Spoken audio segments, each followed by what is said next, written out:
The more you chase, the weaker you look. Chase attention and you lose presence. Chase validation and you lose dignity. Chase closure and you lose peace. Chase people and you lose leverage. Chase outcomes and you lose yourself.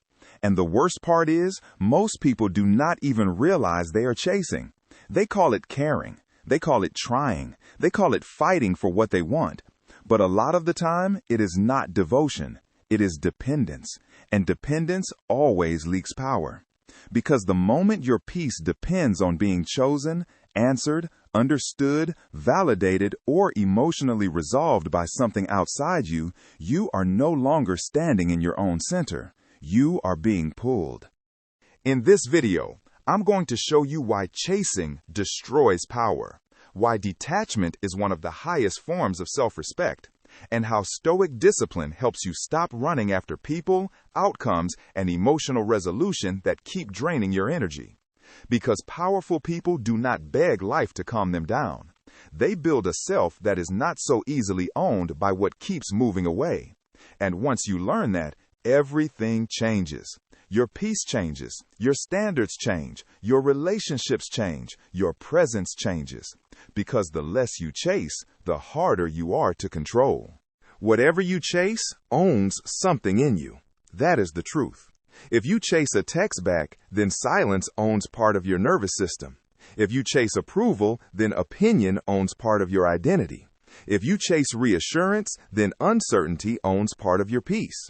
If you chase one person's attention, then their inconsistency owns your emotional state. That is why chasing is never just behavior. It is exposure. It reveals where your inner world is still externally controlled. And most people hate that idea because they want to believe their intensity means depth.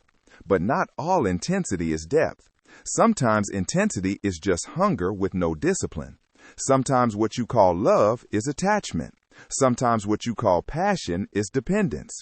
Sometimes what you call loyalty is fear of letting go. And that is why so many people stay trapped. Because they are trying to hold on to things that are costing them self-respect. One of the harshest realities in life is this: the more desperate your energy becomes, the less weight your presence carries. Not because you are worthless, but because chasing communicates imbalance. It tells people, I need something from you. I need your response. I need your approval. I need your clarity. I need you to settle something inside me. And once that energy becomes visible, the dynamic changes. You stop looking grounded. You stop looking clear. You stop looking sovereign. Now you look emotionally hooked. That is when people start feeling your need instead of your value. And need changes the entire atmosphere around a person. Because power is calm. Need is restless. Power can wait. Need cannot. Power can walk away. Need keeps circling the door. That is why chasing always lowers presence. It takes your energy out of your center and places it in someone else's hands. This is where people misunderstand the whole subject. They hear detachment and think it means becoming numb, emotionless, uncaring, distant, closed off. No, detachment does not mean you do not care. It means your care no longer destroys your structure. It means you can feel deeply without collapsing, want something without worshiping it, love someone without abandoning yourself, miss someone without losing your clarity, pursue a goal without making your identity dependent on the outcome. That is real strength. Because anyone can care when caring feels safe. But can you care without becoming consumed? Can you want without becoming desperate? Can you stay open without becoming easy to control?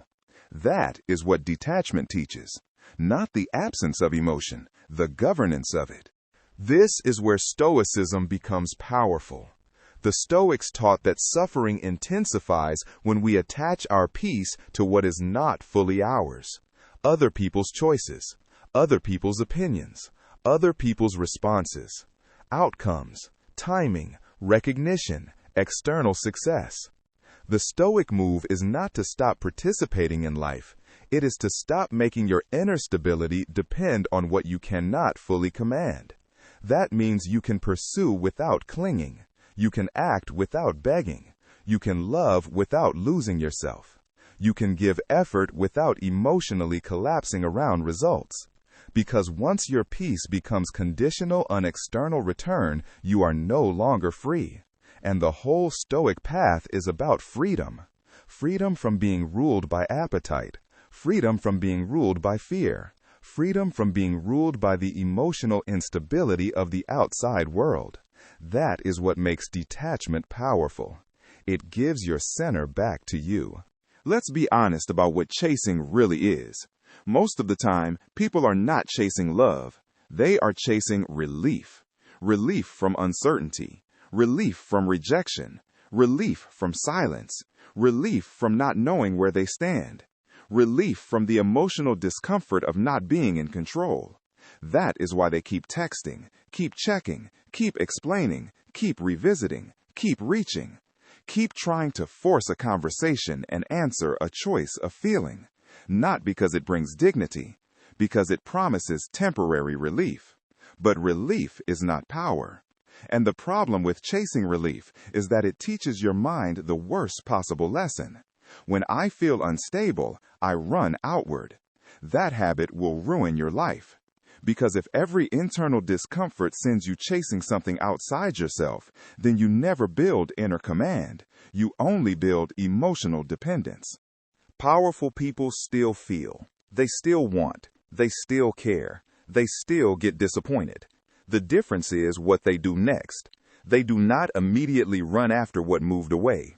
They do not throw their dignity at uncertainty. They do not try to force clarity from people who enjoy giving confusion. They do not beg for what should come freely. They do not keep pouring energy into places where respect has already left the room. Instead, they pause. They observe. They pull their energy back. They stop feeding what is destabilizing them. They let actions reveal truth. That is one of the strongest things you can learn. When you stop chasing, reality gets louder. You see who reciprocates, who avoids, who manipulates, who plays with access, who only values you when you are the one overextending. Detachment sharpens vision. Chasing blurs it. The moment you stop chasing, your whole life starts reorganizing. Because now your energy is no longer being dragged behind what keeps moving away. Now you can hear yourself again. Now your standards come back. Now your boundaries stop bending. Now your mind stops spinning around people, outcomes, and unresolved emotional loops. And yes, it will feel uncomfortable at first, because many people are so used to movement that stillness feels like loss.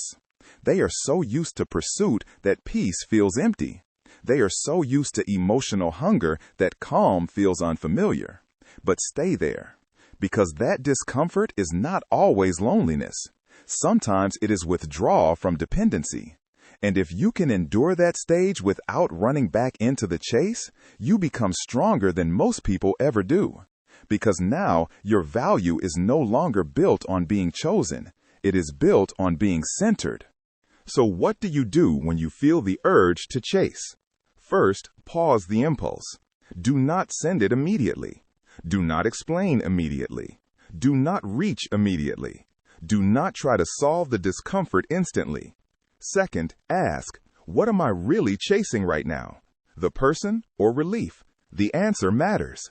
Third, pull your energy back into your own life, your body, your work, your standards, your routine, your silence, your clarity. Fourth, let reality speak without interference. If they care, you'll see it. If it's aligned, it will show itself.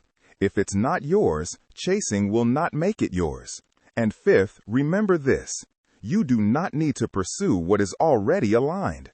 You only need to stop abandoning yourself trying to force what is not. So remember this. The less you chase, the more powerful you become. Because power is not frantic. Power is not begging. Power is not spiraling around what keeps withholding itself. Power is anchored. It can desire without dependence, care without collapse, pursue without worship, release without breaking. So stop chasing what keeps disturbing your peace.